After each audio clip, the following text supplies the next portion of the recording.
ভারতের পররাষ্ট্রমন্ত্রী এস জয়শঙ্কর আজ বৃহস্পতিবার সকালে ওয়াশিংটনে মার্কিন নিরাপত্তা উপদেষ্টা জ্যাক সুলিভানের সঙ্গে বৈঠক করেছেন।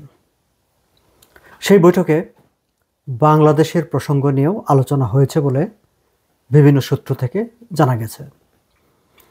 বৈঠকের খবরটি অবশ্য জয়শঙ্কর এক টুইট বার্তায় জানিয়েছেন এবং সেখানে তিনি রিজিওনাল ডেভেলপমেন্ট নিয়ে আলোচনা হয়েছে বলে উল্লেখ করেছেন। জয়শঙ্করের টুইটে অবশ্য বাংলাদেশ এই শব্দটি উল্লেখ করা হয়নি, কিন্তু ওয়াশিংটন এবং ভারতের বিভিন্ন সূত্রগুলো নিশ্চিত করেছে যে তাদের এই বৈঠকে বাংলাদেশের সাম্প্রতিক যে ডেভেলপমেন্ট সেটি বা বাংলাদেশের বর্তমান যে পরিস্থিতি সেই পরিস্থিতি আলোচনায় এসেছে এবং প্রমিনেন্টলি এসেছে। এই বিষয়টি নিয়ে আজ একটু আলোচনা করব। দর্শক, আপনাদের সবাইকে স্বাগত জানাচ্ছি আমার আজকের এই আলোচনায়। আপনারা জেনে থাকবেন যে ভারতের পররাষ্ট্রমন্ত্রী এবং পররাষ্ট্র সচিব দুজনেই বর্তমানে ওয়াশিংটনে অবস্থান করছেন।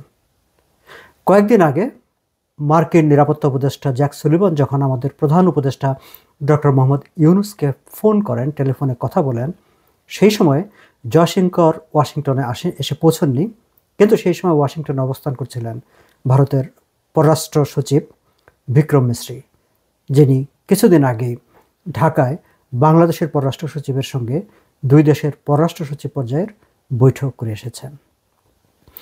একই সময়ে একই সঙ্গে ভারতের পররাষ্ট্রমন্ত্রী এবং পররাষ্ট্র সচিব ওয়াশিংটনে কেন অবস্থান করছেন? ভারতের পররাষ্ট্র মন্ত্রণালয়ের ঘোষণার আগেই জানানো হয়েছিল যে 24শে ডিসেম্বর থেকে 29শে ডিসেম্বর পর্যন্ত ভারতের পররাষ্ট্রমন্ত্রী ওয়াশিংটনে অবস্থান করবেন এবং সেখানে তিনি ওয়াশিংটনের মার্কিন যুক্তরাষ্ট্রের প্রতিনিধিদের সঙ্গে বাইল্যাটারাল, রিজিওনাল এবং গ্লোবাল ইস্যুজ নিয়ে কথা বলবেন। একই সঙ্গে ভারতের নিজস্ব একটি প্রোগ্রাম সেখানে আছে, সেটি হচ্ছে পুরো আমেরিকায় ভারতের যেসব ডিপ্লোম্যাটিক অফিসগুলো আছে, কনসুলেট অফিসগুলো আছে, সকল কনসাল জেনারেলদের নিয়ে একটি সম্মেলন ডেকেছে ভারত সরকার এবং সেই সম্মেলনে পররাষ্ট্রমন্ত্রী এবং পররাষ্ট্র সচিব দুজনেই বক্তব্য রাখবেন। সে বৈঠকটি কেন ডাকা হয়েছে সে ব্যাপারে মন্ত্রণালয়ের বিজ্ঞপ্তিতে স্পষ্ট সরাসরি উল্লেখ করা না হলেও ভারতের বিভিন্ন সূত্রগুলো যেটি আমাকে জানিয়েছে সেটি হচ্ছে, যেহেতু মার্কিন যুক্তরাষ্ট্রের সরকার এবং প্রশাসনের পরিবর্তন হতে যাচ্ছে, 20 জানুয়ারি ট্রাম্প প্রশাসন দায়িত্ব নিতে যাচ্ছে, তার আগ মুহূর্তে নতুন সরকারের সঙ্গে ভারতের এনগেজমেন্টটা কিভাবে হবে সেই ব্যাপারে ডিপ্লোম্যাটিক ব্রিফিং এবং পলিটিক্যাল ব্রিফিং, এই দুটি ব্রিফিং দেওয়ার জন্যই পররাষ্ট্র সচিব এবং পররাষ্ট্রমন্ত্রী দুজনেই ওয়াশিংটনে এসেছেন। ওয়াশিংটনে পুরো আমেরিকার বিভিন্ন কনসাল অফিসে ভারতীয় যে কনসাল জেনারেলরা আছেন বা কর্মকর্তারা আছেন তাদেরকে নিয়ে এই সম্মেলনটি অনুষ্ঠিত হবে এবং জয়শঙ্কর সেখানে এসেছেন তার ভারত সরকারের যে রাজনৈতিক অবস্থান, বিশেষ করে রিজিওনাল অ্যান্ড গ্লোবাল পরিস্থিতিতে ভারত সরকারের অবস্থান এবং ভারতীয় ডিপ্লোম্যাটরা যারা আমেরিকায় দায়িত্ব পালন করবেন তারা ট্রাম্প প্রশাসনের সঙ্গে কিভাবে ডিল করবেন, তাদের অবস্থান কী হবে সেই বিষয়ে ব্রিফ করা এবং সেই ব্রিফিংয়ে বাংলাদেশ হচ্ছে অত্যন্ত গুরুত্বপূর্ণ একটি জায়গায় বর্তমান পরিস্থিতিতে। যাই হোক, কিন্তু তার আগেই ইন্ডিয়ান ফরেন মিনিস্টার আজ সকালে জ্যাক সুলিভানের সঙ্গে মার্কিন যুক্তরাষ্ট্রের যে নিরাপত্তা উপদেষ্টা জ্যাক সুলিভানের সঙ্গে বৈঠক করেছেন এবং বৈঠকের পরে তিনি ফরমার টুইটার, যেটা এখন এক্স নামে পরিচিত, সেখানে একটি পোস্ট দিয়েছেন। পোস্টে দুইজনের হ্যান্ডশেকরত অবস্থায় হাস্যোজ্জ্বল একটি ছবি দিয়ে তিনি লিখেছেন, good to meet US NSA Jake Sullivan in Washington DC this morning.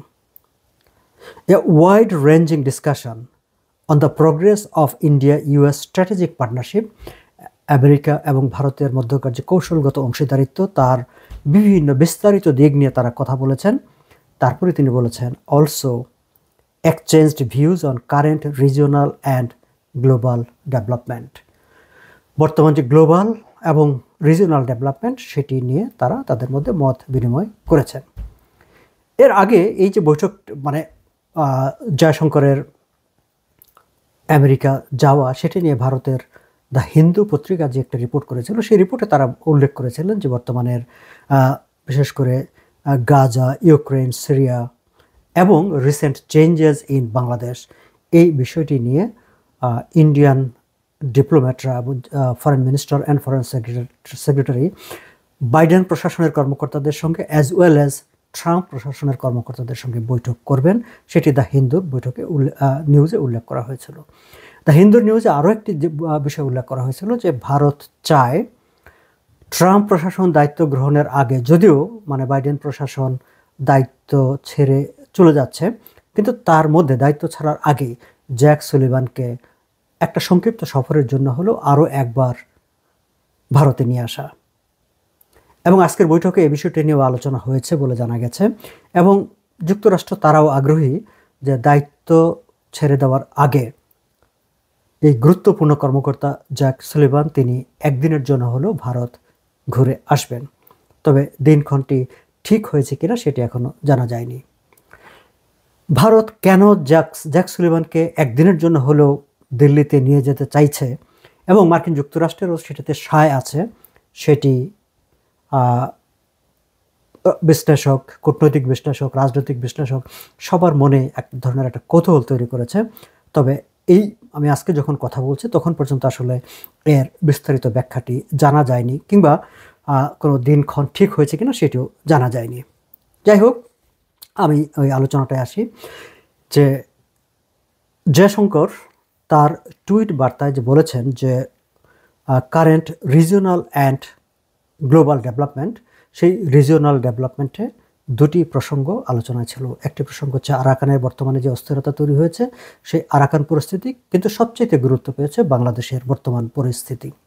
দর্শক, বাংলাদেশের পরিস্থিতির বিষয়টি নিয়ে আপনারা জানেন যে ভারত অনেক দিন থেকে বাংলাদেশের উপর বাংলাদেশকে অভিযোগ করে আসছে যে বাংলাদেশে সংখ্যালঘুদের উপর নির্যাতন করা হচ্ছে, এবং সারা বিশ্বে হিন্দু সম্প্রদায়ের যে বিভিন্ন সংগঠনগুলো আছে, এমনকি মার্কিন যুক্তরাষ্ট্রেও তারা প্রবলভাবে এটি নিয়ে ক্যাম্পেইন করে যাচ্ছে, এবং বিভিন্ন আন্তর্জাতিক মানবাধিকার সংগঠন, ইউরোপীয় দেশগুলো, মার্কিন যুক্তরাষ্ট্র স্টেট ডিপার্টমেন্ট, তারাও এই বিষয়টি নিয়ে একাধিকবার তাদের উদ্বেগের কথা জানিয়েছে।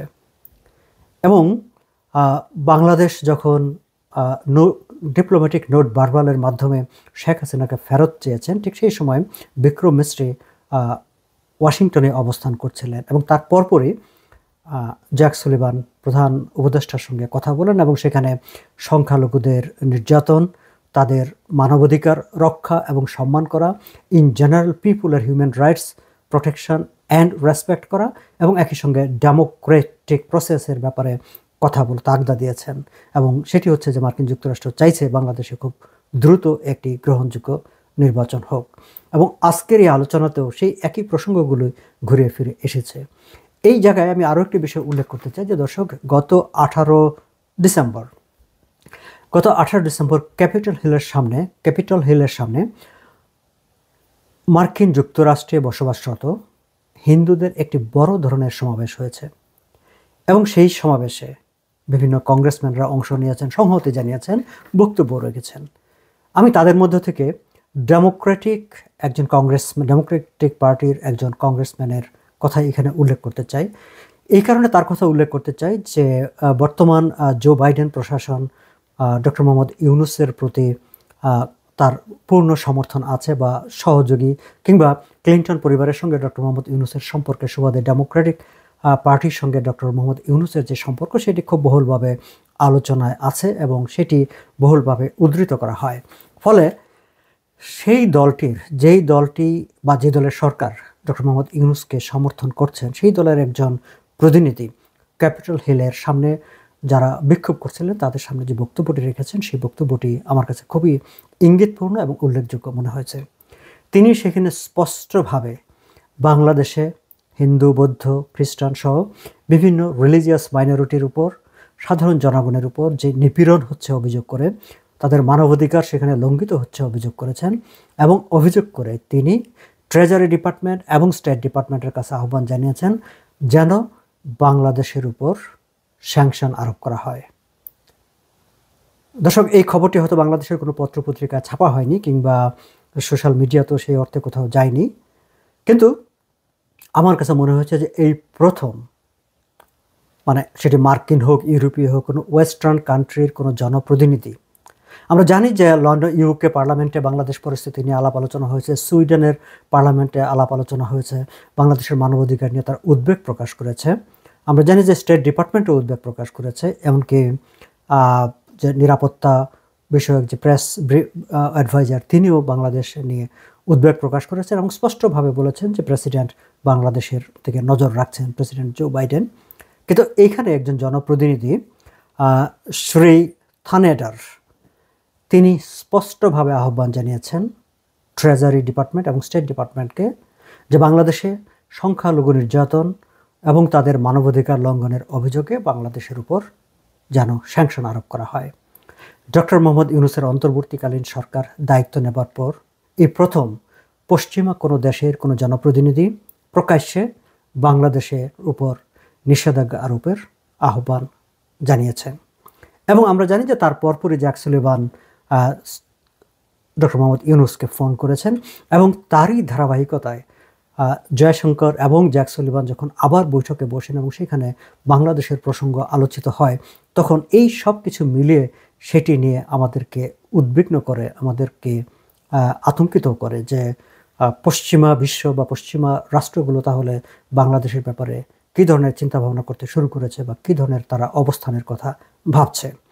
যাই হোক, জয়শঙ্কর 29 ডিসেম্বর পর্যন্ত ওয়াশিংটনে অবস্থান করবেন। এর মাঝখানে তার ট্রাম্প প্রশাসনের যে ট্রানজিশন টিম আছে তার সঙ্গে বৈঠক হবে এবং সেই বৈঠকেও রিজিওনাল যেই ডেভেলপমেন্ট এবং রিসেন্ট চেঞ্জেস ইন বাংলাদেশ নিয়ে তার আলাপ আলোচনা তাদের কর্মসূচিতে এজেন্ডাতে রয়েছে বলে মানে সূত্রগুলো জানাচ্ছে।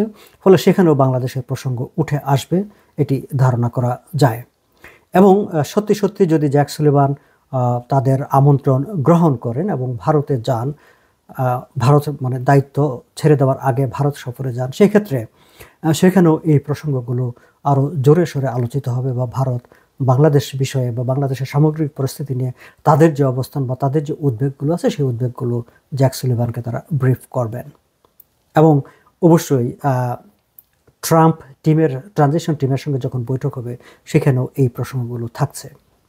সো সামগ্রিকভাবে আমি জাস্ট এই যে ডেভেলপমেন্টগুলো হচ্ছে ওয়াশিংটনে গত কয়েকদিন ধরে এবং আগামী আরও কয়েকদিন ধরে যে ডেভেলপমেন্টগুলি চলতে থাকবে সেই বিষয়গুলোই আপনাদের সঙ্গে একটু শেয়ার করে রাখলাম।